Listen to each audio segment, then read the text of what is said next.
Hello everyone, welcome back again. Arthonomics का ये series जो कि अफेयर्स ग्रेड का एक एक्सक्लूसिव सीरीज है, जिसमें हम प्रीवियस ईयर क्वेश्चन पेपर जो कि यूपीएससी में आए हुए हैं और ये इकोनॉमी रिलेटेड जो टॉपिक्स होते हैं और इकोनॉमी से रिलेटेड जो हमारे क्वेश्चंस अभी तक बनते रहे हैं रेगुलर, उनसे रिलेट करके हमारे जो क्वेश्चंस लास्ट 10 ईयर्स में हमसे पूछे गए हैं, हमसे क्वेश्चन जो बनाए गए हैं, उस पर हम लोग डिस्कशन करेंगे। आज का टॉपिक अपना बैंकिंग एंड बैंकिंग रेगुलेशन है।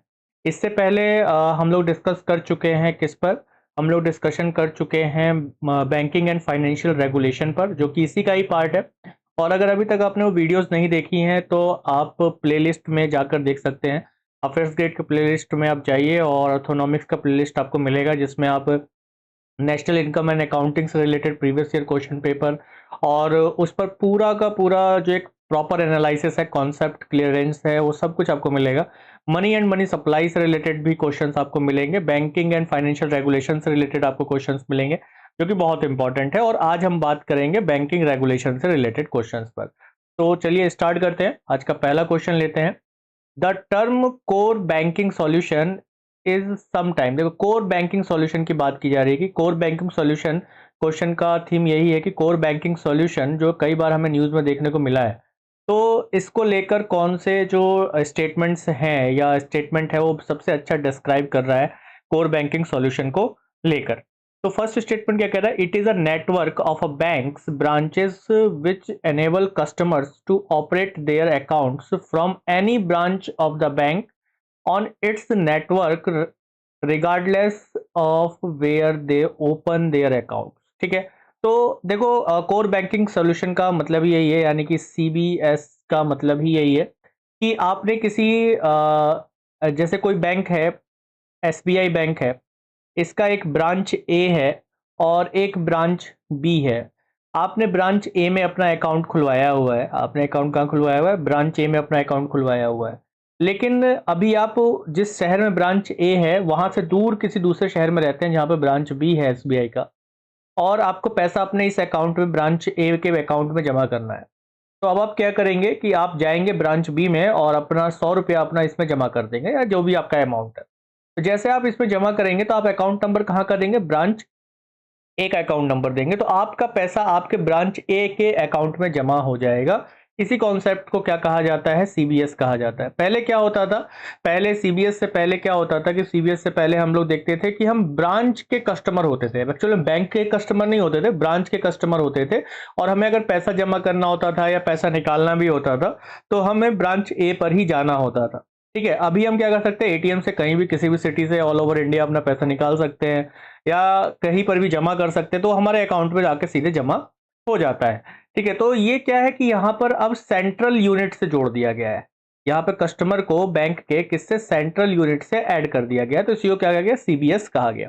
तो भाई इस हिसाब से तो फर्स्ट स्टेटमेंट हमारा बिल्कुल सही हो जाता है। It is an effort to increase RBI control over commercial bank through the computerisation. तो ये चीज एक तरीके से गलत होगा कि आरबीआई का इसमें कोई ऐसा इंटेंशन नहीं है कि वो कमर्शियल बैंक पर एक कंप्यूटराइजेशन के थ्रू क्या करे? अपना कंट्रोल बढ़ाए, ऐसा कुछ भी नहीं है। तो ये स्टेटमेंट गलत हो जाएगा।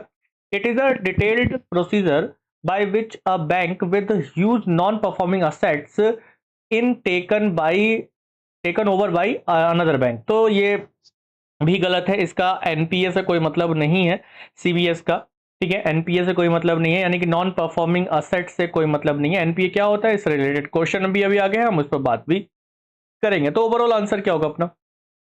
आंसर अपना ए हो जाएगा, ओनली वन। तो सीबीएस का मतलब आप लोगों को सीधा सा समझना है कि ये CBS is a network of bank branches. ठीक है। क्या है ये? Network of bank branches. Okay. ये क्या करता है? ये कस्टमर को अलाउ करता है अपने अकाउंट को मैनेज करने के लिए, वो कहीं पर भी उस बैंक का, जैसे अभी मैंने यहाँ पे एग्जांपल दिया कि एसबीआई में आपका अकाउंट है, और तो एसबीआई के किस ब्रांच में आपका अकाउंट है? तो ए ब्रांच में है, तो आप बी ब्रांच से भी आप इसको मैनेज कर सकते हैं, उसमें पैसा जमा कर सकते हैं, निकाल सकते हैं कहीं से भी, अपने बैंक को, अपने अकाउंट को कहीं से भी रेगुलेट कर सकते हैं। तो ये चीज, यही क्या है? आपका सीबीएस होता है। चलिए आगे बढ़ते हैं, नेक्स्ट क्वेश्चन लेते हैं तेजी के साथ। अगला क्वेश्चन है हमारा, the establishment of payment bank. देखिए पेमेंट बैंक, ये सारे क्वेश्चंस वो हैं जो रिसेंट ये बैंकिंग रेगुलेशन से रिलेटेड है। और फाइनेंशियल रेगुलेशन और उससे रिलेटेड क्वेश्चंस अगर आप देखेंगे तो पिछला जो टॉपिक है आप उसमें जरूर जाइए, है ना, पिछले वीडियोस को जरूर देखिए, बहुत मजा आएगा।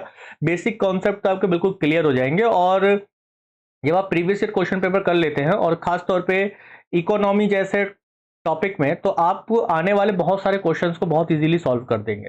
तो इकोनॉमी के लिए अफेयर्स गेट को सब्सक्राइब करना तो बिल्कुल ही मत भूलिए, ठीक है। रेगुलर बने रहेंगे मेरे साथ और रेगुलर आपको अब वीडियोस मिलनी शुरू हो जाएगी। The establishment of payment banks is being allowed in India to promote financial, ठीक है। तो आप इसमें फाइनेंशियल की अगर हम बात करेंगे तो यहाँ पे वो जो पेमेंट बैंक है उसको लेकर बात की गई है। तो पेमेंट बैंक की अगर आप बात करेंगे तो इसमें आपको दिखाई देगा कि the mobile telephone companies and supermarket chain that are owned and controlled by residents are eligible to be promoters of payment bank, ठीक है। ये बोला गया payment bank can issue both credit card और debit card. Payment bank can not undertake lending activities. देखिए ये question 2016 का question है और 2016 में ये बनाई क्यों था, इससे पहले वाला भी जो क्वेश्चन हमने सीबीएस वाला देखा वो भी 2016 का ही आया हुआ है। तो ये पेमेंट बैंक से क्वेश्चन क्यों बना, देखो ये सारी चीजें वो हैं जो करंट अफेयर्स में रही हैं, जो इकोनॉमी में जो करंट अफेयर्स में रहने वाले जो टॉपिक्स हैं जो न्यूज़ में आते हैं, बहुत सारा कुछ रिफॉर्म हुआ है बैंकिंग सिस्टम को लेकर, तो वो क्वेश्चन 100% बनेगा ही बनेगा। 2016 में क्वेश्चन बनने के पीछे का रीजन इसका यही था। तो यहाँ जो आंसर होगा वो आपका आंसर क्या होगा, एक तो आपको ध्यान रखना है कि mobile telephone companies and supermarket chain that are on, तो ये कर सकते हैं ऑन, तो पहला वाला बिल्कुल सही है, उसके मालिक हो सकते हैं, वो एप्लीकेशन दे सकते हैं और पेमेंट बैंक खोल सकते हैं। दूसरा कि आपको ध्यान रखना है कि जो पेमेंट बैंक होते हैं, ठीक है, ये जो पेमेंट बैंक होते हैं ये क्रेडिट कार्ड इशू नहीं कर सकते हैं, ठीक है, ये क्रेडिट कार्ड इशू नहीं कर सकते हैं, इस चीज को ध्यान रखना है। तो यहाँ क्या बोला, credit card and debit card, तो क्रेडिट कार्ड ये इशू नहीं कर सकते हैं, तो इस वजह से सेकंड वाला गलत हो जाता है। Third, payment bank can not undertaking lending activities, ठीक है, तो यहाँ पर इस चीज को ध्यान रखना, ये बिल्कुल सही है।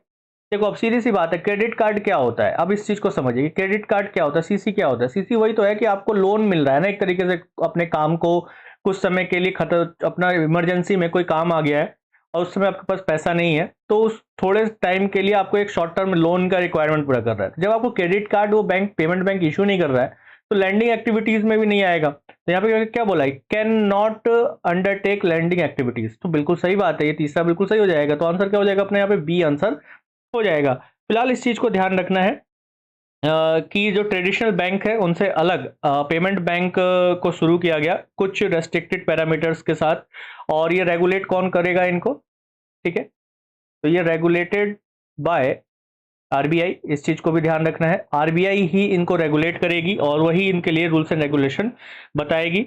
और इनका जो पेमेंट बैंक को बनाया गया, ठीक है, पेमेंट बैंक बैंक्स की अगर आप बात करोगे तो पेमेंट बैंक्स की शुरुआत किस कमेटी के रिकमेंडेशन पर हुई, तो ध्यान रखना है a committee headed by doctor Nachiket more committee, ठीक है, इसे क्या कहा जाता है, नचिकेत मोर कमेटी। तो नचिकेत मोर कमेटी की अगर आप बात करोगे तो नचिकेत मोर कमेटी के रिकमेंडेशन पर पेमेंट बैंक और इसके साथ साथ आप देखोगे तो स्मॉल फाइनेंस बैंक का भी कॉन्सेप्ट आता है, एस एफ बी का कॉन्सेप्ट भी इसी से ही नचिकेत मोर कमेटी के रिकमेंडेशन पर ही ये आता है। तो इसी के रिकमेंडेशन पर पेमेंट बैंक को शुरू किया गया, लोअर इनकम ग्रुप्स जैसे स्मॉल बिजनेसेस हैं उनको शुरू करने, उनको सेटअप करने के लिए यहाँ ये पेमेंट बैंक को शुरू किया गया। तो अगस्त 2015 की अगर आप बात करोगे, अगस्त 2015 में आप देखोगे कि रिजर्व बैंक ऑफ इंडिया ने, आरबीआई ने इसका कॉन्सेप्ट को एक्सेप्ट किया और अप्रूव किया, किनको अप्रूवल दिया, आप देखेंगे कि 11 जो बैंक से हैं, 11 अप्रूवल टू 11 एप्लीसेंट, जो 11 कंपनियों ने एप्लीकेशन दिया था, ठीक है, एप्लीकेशन दिया था इसमें और आरबीआई ने इसको अप्रूव किया। 11 आप देखोगे तो स्टार्ट किए गए पेटीएम पेमेंट बैंक, उस समय 2015 में पेमेंट 11 पेमेंट बैंक को अप्रूवल दिया गया और 11 पेमेंट बैंक इशू किया गया। जैसे आप देखो पेटीएम पेमेंट बैंक है, एयरटेल पेमेंट बैंक है, तो ऐसे पेमेंट बैंक शुरू किए गए जो कि मोबाइल टेलीफोन कंपनीज हैं वो शुरू, जैसे मोबाइल टेलीफोन कंपनीज का आप अब सीधा सा देखिए, एयरटेल, एयरटेल क्या है, मोबाइल टेलीफोन कंपनी है। तो इस तरीके से ये शुरू हुआ। एयरटेल पेमेंट बैंक है, तो ये आप देखोगे जो स्टेटमेंट है अपना ना, पहला वाला स्टेटमेंट है क्वेश्चन का, एक बार फिर से देखो तो आंसर हमारा मिल जाता है। मोबाइल टेलीफोन कंपनी से सुपरमार्केट चेन जैसे पेटीएम वगैरह है, तो इन्होंने शुरू किया और इनको अप्रूवल दिया। किसने? आरबीआई ने अप्रूवल दिया एज अ पेमेंट बैंक के रूप में को खोलने के लिए। ठीक है, पेमेंट बैंक में अगर आप देखोगे तो पेमेंट बैंक एक्सेप्ट कर सकता है क्या? डिमांड डिपॉजिट को एक्सेप्ट कर सकता है। क्या किसको एक्सेप्ट करेगा? डिमांड डिपॉजिट को एक्सेप्ट करेगा। डिमांड डिपॉजिट को एक्सेप्ट करेगा, टाइम डिपॉजिट को एक्सेप्ट नहीं करेगा। इस चीज को भी ध्यान रखना। किसको? ये टाइम डिपॉजिट को एक्सेप्ट नहीं करता है। टाइम डिपॉजिट लाइक जैसे एफडी होता है ना, एक टाइम के लिए आपने पैसा जमा कर दिया, फिक्स कर दिया, तो इसको एक्सेप्ट नहीं करता है। डिमांड डिपॉजिट को एक्सेप्ट करता है। डिमांड डिपॉजिट भी इसमें इनिशियली मैक्सिमम बैलेंस किसी इंडिविजुअल का हो सकता था कितना? 1,00,000 रुपीज। ठीक है, 1,00,000 तक हो सकता था, लेकिन अभी इसको बढ़ाकर कितना कर दिया गया है? इसमें 2,00,000 रुपीज तक कर दिया गया है। अभी कितना है मैक्सिमम डिमांड डिपॉजिट इसमें जमा कर सकते हैं? तो डिमांड डिपॉजिट क्या होता है? डिमांड डिपॉजिट वो होता है जैसे आपका सेविंग अकाउंट होता है ना, सेविंग अकाउंट जैसा होता है। तो सेविंग अकाउंट में आपने क्या किया? सेविंग अकाउंट में आपने पैसा जमा किया, मान लिया 5,000 रुपये आज जमा किए। जैसे 5,000 रुपये आपने अभी जमा किया, तो 5,000 रुपया आपको कल की कल जरूरत पड़ गई, तो आपने कल जाके क्या कर लिया? इसे विड्रॉ कर लिया। ठीक है, डिमांड आपने जो बैंक के पास जो पैसा जमा किया, डिपॉजिट किया, ये डिपॉजिट हो गया बैंक के पास 5,000 रुपया। आपने नेक्स्ट डे जाकर उसमें डिमांड कर दिया कि भाई मुझे मेरा पैसा दे दो। ठीक है, तो ये क्या हो गया? डिमांड डिपॉजिट हो गया। तो 2,00,000 रुपए तक का डिमांड डिपॉजिट इसमें किया जा सकता है। और इसके अलावा अगर आप देखोगे तो payment bank can issue ATM या डेबिट कार्ड आप कह सकते हैं। ठीक है, तो ये डेबिट कार्ड को इशू कर सकते हैं। ठीक है, डेबिट कार्ड को ये इशू कर सकते हैं, लेकिन हमने अभी पीछे देखा कि ये किसी भी तरीके का क्रेडिट कार्ड इशू नहीं करेंगे। डेबिट कार्ड ये इशू कर सकते हैं। Other banking services like net banking का सर्विस भी ये दे सकते हैं। नेट बैंकिंग सर्विस आपको प्रोवाइड करा सकते हैं। ठीक है, नेट बैंकिंग सर्विस आपको प्रोवाइड करा सकते हैं और ये आपको देंगे, या थर्ड पार्टी ट्रांसफर फंड को भी ये सुविधा आपको देते हैं। रेमिटेंस सर्विसेज भी ये देते हैं। Payment and remittance service. Remittance services का मतलब क्या हो गया कि जो विदेशों से आपको पैसा भेजा जा रहा है, वो पैसा भी आप इस अकाउंट में मंगवा सकते हैं। जैसे आपके परिवार का कोई व्यक्ति बाहर काम कर रहा है, तो उससे आप ये पैसा मंगवा सकते हैं। ठीक है, तो ये इन सब चीज़ों में काम कर सकता है। इसके अलावा ये एनआरआई डिपॉजिट नहीं रखता है।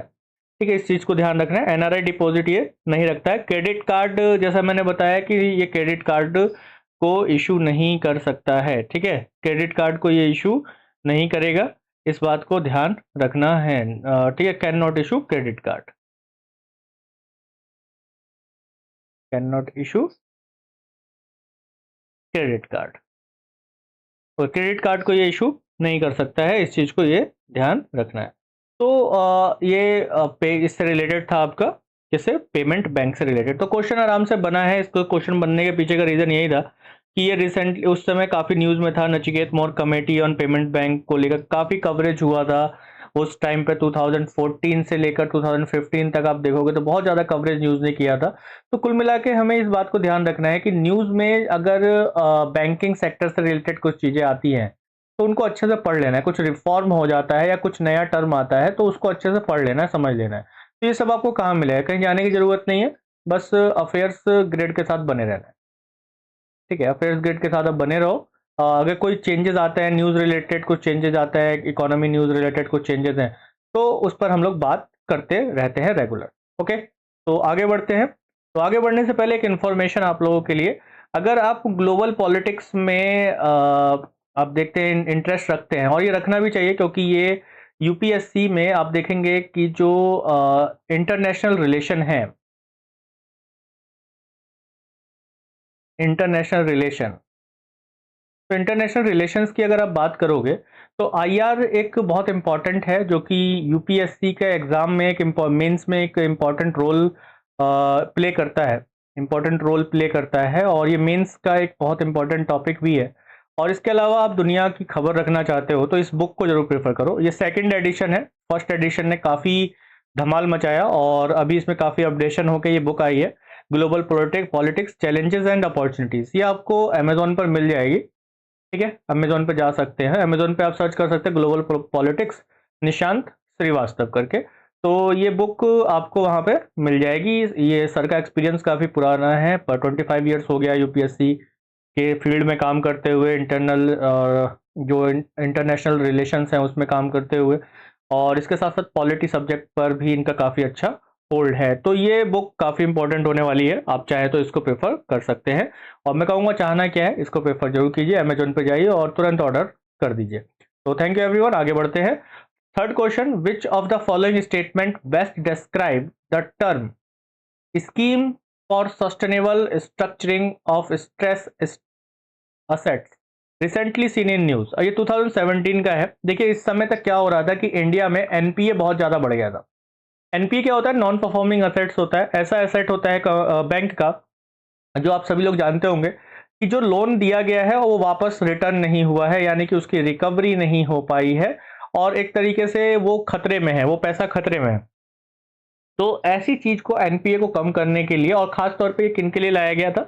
ये लाया गया था जो बड़ी ऑर्गेनाइजेशन है, बड़ी कंपनियां, बिग कॉर्पोरेट्स हैं, उनके लिए लाया गया था। और ताकि क्या हो कि उन पर जो स्ट्रेस है, इसका स्ट्रेस है, उसको कम किया जा सके, और जो एनपीए हो रहा है पैसा, जिस पैसे को वापस नहीं लौटा पा रहे हैं, उनको लौटाया जाए। इसके लिए क्या किया गया था? इसके लिए सीधा सा कॉन्सेप्ट रखा गया था कि 2 पार्ट्स में बांटा गया था, ए और बी में।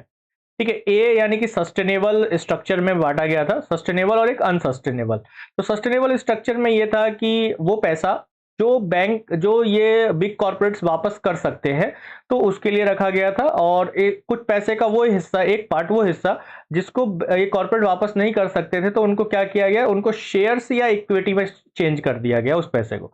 तो यहां पर क्या हुआ कि ये एक स्कीम था आरबीआई का, जो फाइनेंशियल स्ट्रक्चर करने की बात की गई थी, जिसमें big corporate entities facing genuine difficulties, जो सही में डिफिकल्टीज को फेस कर रही हैं और वो पैसा वापस नहीं कर पा रही हैं, और वो पैसा एनपीए हो जाएगा एक टाइम पर, उसको खत्म करने के लिए, इस प्रॉब्लम को खत्म करने के लिए ये स्कीम लेकर आया। तो जैसे मैंने बताया कि अगर आप न्यूज रेगुलर देख रहे हैं और न्यूज में भी अगर आप पता कर पा रहे हैं कि ये कौन सा टॉपिक है, कहाँ से आया, कैसे आया, तो आपसे क्वेश्चन जरूर पूछेगा।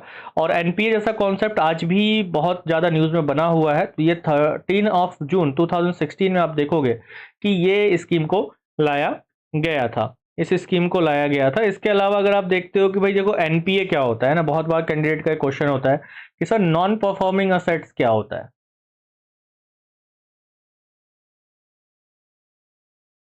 नॉन परफॉर्मिंग असेट्स की अगर हम बात करें, तो नॉन परफॉर्मिंग जो असेट है, एनपीए, ये सिंपल सा टर्म है, यानी कि ऐसा बैंक का पैसा जो बैंक ने लोन के रूप में दिया, लेकिन वो उसका वापस नहीं आ पाया। ठीक है, वो वापस नहीं आ पाया, तो वो क्या है? नॉन परफॉर्मिंग असेट है।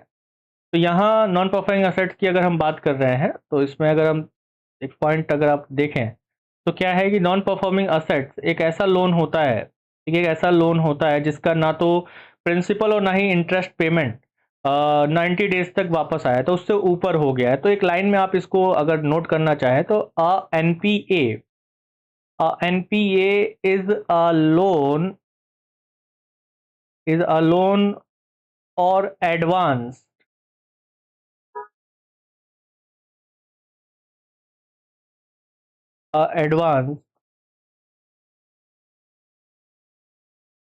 for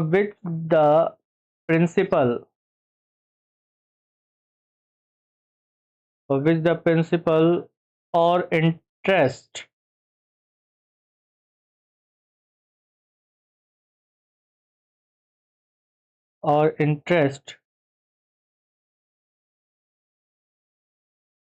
payment remain overdue for a period of 90 days। और इस लाइन से भी क्वेश्चन कई बार यूपीएससी ने उठाए हैं। देखो बैंक्स फर्दर रिक्वायर होता है कि एनपीए को उसको क्लैरिफाई करे कि, और उसको किस रूप में, कुछ 3 कैटेगरी में बांट देता है। यानी कोई बैंक का एनपीए क्या होगा? बैंक का कोई लोन है, एडवांस है, यानी चिंटू भैया है अपने, ये जो चिंटू भैया है, इनको क्या है, इन्होंने बैंक से लोन लिया, और लोन लेने के बाद ये गायब हो गए, 90 डेज बीत गए। 90 डेज के भीतर भीतर इन्होंने कोई भी, ना तो कोई इंस्टॉलमेंट दी है प्रिंसिपल अमाउंट का, ना ही इन्होंने इंटरेस्ट पेमेंट किया है। चिंटू भैया गायब है। अब ये पता नहीं विजय माल्या बन गए हैं, कौन बन गए हैं। तो ये आई थिंक विजय माल्या के वो होंगे, शिष्य होंगे। तो इन्होंने ये गायब हो गए, इंडिया से गायब हो गए। पैसा गायब है, 90 डेज से कोई भी पैसा नहीं आया, तो ये एनपीए कैटेगरी में चला जाएगा। और एनपीए में भी ये अगर आप देखोगे तो तीन तरीकों में बांटा गया है, तीन कैटेगरीज में बांटा गया है। जैसे फर्स्ट अगर आप देखोगे तो एक होता है सब स्टैंडर्ड एनपीए। जो सब स्टैंडर्ड एनपीए होता है, इसमें असेट अगर देखा जाए, असेट देखा जाए जो लगभग 12 मंथ यानी कि लगभग 1 साल तक है ना, असेट यानी जो एनपीए है वो 12 मंथ तक यानी कि 1 ईयर तक लगभग क्या बना रहे, एनपीए ही बना रहे।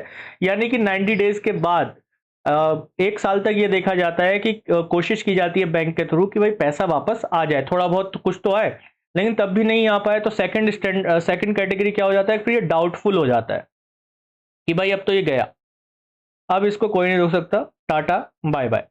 ठीक है, गया है ना, तो टाटा बाय बाय हो जाता है। अब इसको लगभग डाउट में चला जाता है। डाउट में कब चला जाता है, यानी डाउटफुल वो हो जाता है कि ये सब स्टैंडर्ड कैटेगरी के बाद अगर आप देखेंगे कि इसके 1 साल पूरे हो जाते हैं सब स्टैंडर्ड कैटेगरी के, फिर इसके 1 साल बाद फिर 1 साल तक इसको इस कैटेगरी में रखा जाता है, डाउटफुल कैटेगरी में रखा जाता है। और इसमें एक कोशिश की जाती है कि भाई पैसा वापस आए, कैसे भी करके छापे मारे जाते हैं, मतलब कि बैंक अपने लोगों को भेजता है, सब कुछ करता है, ये सारा कुछ देखने की कोशिश करता है। फिर उसके बाद भी नहीं पैसे की रिकवरी हो पाती है, तो तीसरा कैटेगरी आ जाता है जिसे लॉस असेट कहा जाता है।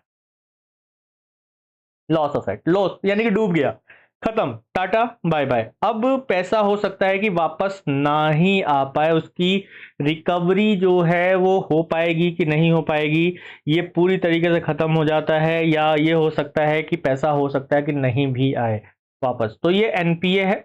तो एनपीए को कम करने के लिए, स्ट्रेस वगैरह को डाउन करने के लिए, ये हमने देखा कि पीछे ये स्कीम को लेकर लाया गया था 2016 में, जिसको लेकर यूपीएससी ने क्वेश्चन पूछा था, scheme for sustainable structuring of stressed asset.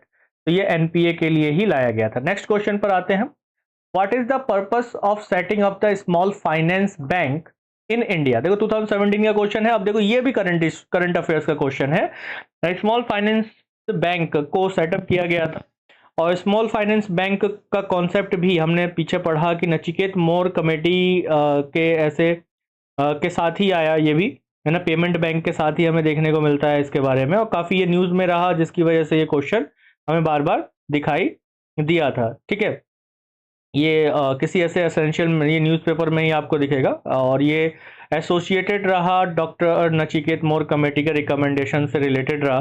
तो ये क्वेश्चन आपका वहीं से बना हुआ है। तो ये किस लिए लाया गया था, ठीक है, ये किस लिए लाया गया था, तो to supply credit to small business bank unit. तो एलिमिनेट कर सकते हो, देखो स्मॉल फाइनेंस की बात हो रही है, तो स्मॉल बिजनेस यूनिट को क्रेडिट देगा, फाइनेंस कर रहा है, फाइनेंस का मतलब वही हो गया कि क्रेडिट देगा। Second, to supply credit to small and marginal farmers. तो सीधी सी बात है, स्मॉल एंड मार्जिनल फार्मर्स की बात हो रही है, जो कमजोर है, छोटे किसान हैं, उनको दिया जाए। To encourage young entrepreneur to set up business particularly in rural areas. तो इसके लिए ये नहीं है, एक और दो होगा, यानी कि आपका आंसर क्या हो जाएगा, ए इसका बिल्कुल सही आंसर आपका हो जाएगा। कौन सा, ए, 1 एंड 2 इसका बिल्कुल सही आंसर हो जाएगा स्मॉल फाइनेंस का लेकर। तो इसका सीधा सा है कि प्रोविजन फॉर सेविंग व्हीकल्स के रूप में इसको लाया गया।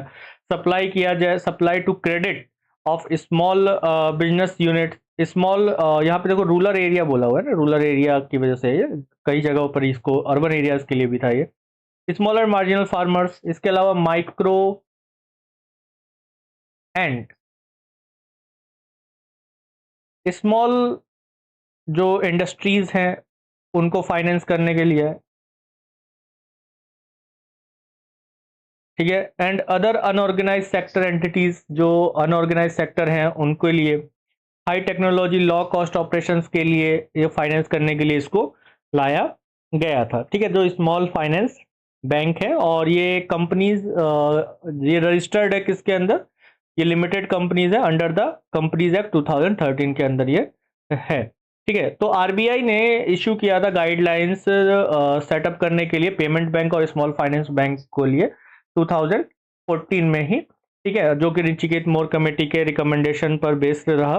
और इस पर आगे चल के ये चीज़ें की गई। इसके अलावा इसमें आप देखोगे कि जो स्मॉल फाइनेंस बैंक हैं, ये CRR यानी कैश रिजर्व रेशियो और SLR यानी स्टैच्यूटरी लिक्विडिटी रेशियो को मेंटेन इनको करना होता है। ये एक इम्पॉर्टेंट चीज़ है, ठीक है। RBI इनको कहता है ये चीज़ मेंटेन करने के लिए। क्वेश्चन हमारा इससे आसानी से बन सकता है, ठीक है। बड़े आसानी से और तेजी के साथ चीज़ों को समझते हुए चलेंगे, पढ़ लेंगे तो काम बन जाएगा। ये डेबिट कार्ड इशू कर सकता है, इस चीज को ध्यान रखना है, ठीक है। ये भी डेबिट कार्ड इशू कर सकता है, इसे पेमेंट बैंक इशू करते हैं। ओके, तो क्वेश्चन बहुत अच्छा था। इसके बाद नेक्स्ट क्वेश्चन पर आते हैं। अगला क्वेश्चन है कैपिटल एडिक्वेसी रेशियो। देखो ये बहुत इंपॉर्टेंट है और इसको लेकर रिसेंटली करंट अफेयर्स भी रहा था, एक न्यूज़ भी थी, बहुत अच्छी न्यूज़ थी। और इसको लेकर मैंने पूरा एक कैपिटल एडिक्वेसी रेशियो को लेकर जो न्यूज़ थी उसको लेकर पूरा एक वीडियो बनाया हुआ है मैंने, ठीक है। और उस वीडियो को आप अफेयर्स गेट के चैनल पर ही जाकर देख सकते हैं। तो ये क्या बोला हुआ है, capital CAR is the amount that bank have to maintain in the form of their own fund to offset any loss that bank incur if the account holders fail to repay dues, ठीक है। तो ये बिल्कुल सही है, ठीक है, ये स्टेटमेंट बिल्कुल सही है। CAR decide by each individual bank. तो CAR इंडिविजुअल बैंक डिसाइड नहीं करते हैं। बेसल नॉर्म्स अगर आपने पढ़े होंगे, ठीक है, बेसल नॉर्म्स को अगर आपने देखो, Basel norms related current affairs भी था, उसी में इसको पूछा गया है, उसी में ही इसका वीडियो भी मैंने बनाया। दूसरा कि अगर आप प्रीवियस अर्थनॉमिक्स सीरीज के जो प्रीवियस ईयर क्वेश्चन पेपर के जो और वीडियोस हैं उसको आप देखेंगे तो उसमें भी बेसल नॉर्म्स को बहुत अच्छे से मैंने समझाया हुआ है। तो समझना है तो जल्दी से पीछे की तरफ जाकर जरूर देखना।